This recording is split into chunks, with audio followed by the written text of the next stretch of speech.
Shalom, jemaat sekalian yang dikasihi Tuhan Yesus Kristus. Saya berdoa dimulai renungan hari ini yang selama ini kita renungkan setiap hari akan terus menolong kita menjadi bagian warga negara Indonesia yang semakin mengasihi negara kita. Mari kita merenungkan kebenaran firman Tuhan melalui renungan hari ini, hari Rabu 24 Agustus 2022 dengan tema memberkati kota. Bahan bacaan kita terambil dari Yeremia pasal 29 ayat 4 sampai ke 7 yang berbunyi demikian. Beginilah firman Tuhan semesta alam Allah Israel kepada semua orang buangan yang diangkut ke dalam pembuangan dari Yerusalem ke Babel. Dirikanlah rumah untuk kamu diami, buatlah kebun untuk kamu nikmati hasilnya, ambillah istri untuk memperanakan anak laki-laki dan perempuan.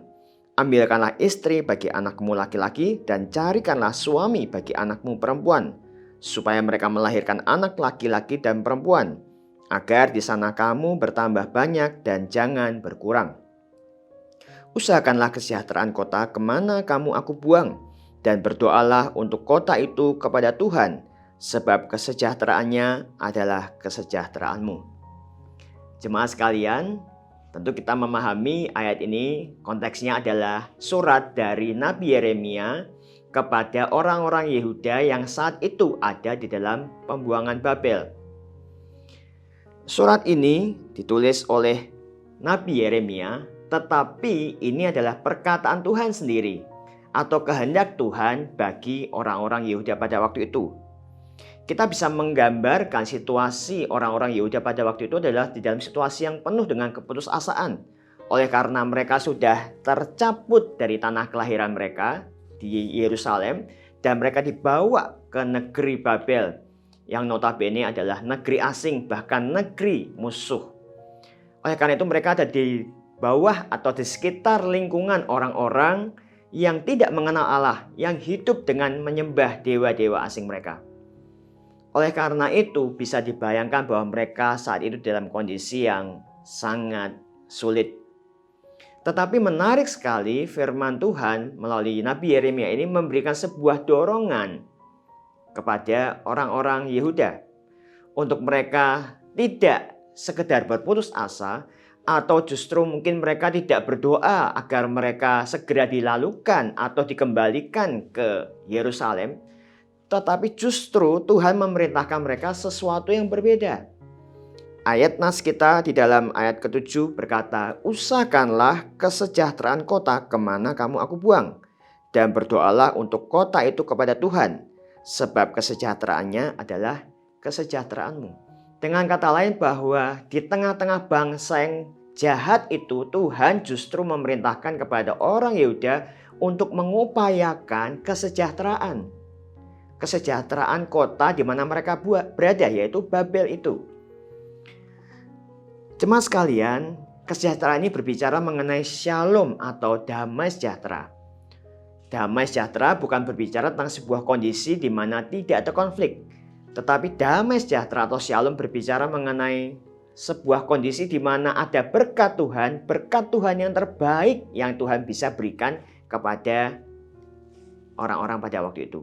Dengan kata lain, orang-orang Yehuda harus mengupayakan agar kota atau di negara musuh mereka Babel itu menjadi negara yang mengalami damai sejahtera Tuhan. Bukankah ini hal yang nampaknya tidak masuk akal? Ketika kita ada dalam situasi yang nampaknya tidak mendukung, entah itu mungkin pemerintahan yang korup, entah itu mungkin situasi atau kita ada di lingkungan masyarakat yang mungkin justru membenci kekristenan, mereka yang hidup jahat, bukankah justru kita berharap supaya Tuhan menghardik atau menghajar, menghukum mereka? Atau ketika kita ada di dalam lingkungan kerja yang nampaknya rasis, bukankah kita berharap bahwa kita akan secepatnya saja meninggalkan tempat itu? Tetapi justru melalui ayat ini kita belajar bahwa di tempat dimanapun Tuhan menempatkan saudara dan saya, meskipun tempat itu nampaknya tidak ideal, bahkan nampaknya sekeliling kita dipenuhi oleh orang-orang yang melawan Tuhan, yang hidupnya jahat, maka seharusnya kita tidak berdiam diri, atau justru kita tidak mengutuk kota itu. Tetapi apa yang perlu kita lakukan? Mengupayakan kesejahteraan.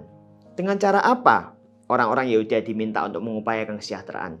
Seperti ayat yang kita baca di dalam ayat 5. Dirikanlah rumah untuk kamu diami. Yang kedua adalah buatlah kebun untuk kamu nikmati hasilnya. Yang ketiga adalah ambillah istri untuk memperanakan anak laki-laki dan perempuan. Ini adalah 3 hal yang berbeda, tetapi kesemuanya memiliki kesamaan.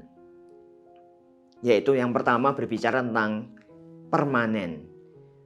Rumah berbicara tentang sebuah tempat yang permanen, berbeda dengan tenda yang mudah dibongkar pasang. Demikian pula kebun berbicara tentang berbagai jenis tanaman yang kita harus membutuhkan tempat tertentu, lahan tertentu. Demikian pula keluarga itu berbicara tentang sebuah institusi yang seterusnya. Demikian pula ketiga hal ini berbicara mengenai proses atau waktu. Untuk mendirikan rumah tentu memerlukan waktu yang tidak sebentar.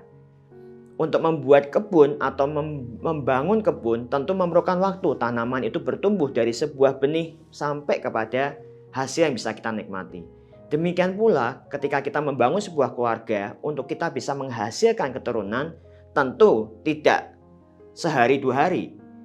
Istri perlu menjalani kehamilan selama 9 bulan. Demikian pula waktu-waktu yang begitu panjang untuk mendidik anak. Artinya adalah ketika Tuhan meminta kita mengupayakan sesuatu, maka perlu konsisten, permanen, perlu waktu, proses yang tidak sebentar. Meskipun nampaknya apa yang kita perjuangkan, apa yang kita upayakan untuk kesejahteraan kota di mana kita berada nampaknya hasilnya sangat minim. Tetapi yakinlah bahwa ketika kita mengupayakan hal itu, maka Tuhan yang akan memberkati tempat di mana kita berada. Tuhan yang akan menghadirkan shalom Tuhan di keluarga, di lingkungan kerja, bahkan di kota di mana kita berada. Maukah kita? Tuhan siap memberkati kota kita melalui kita. Amin.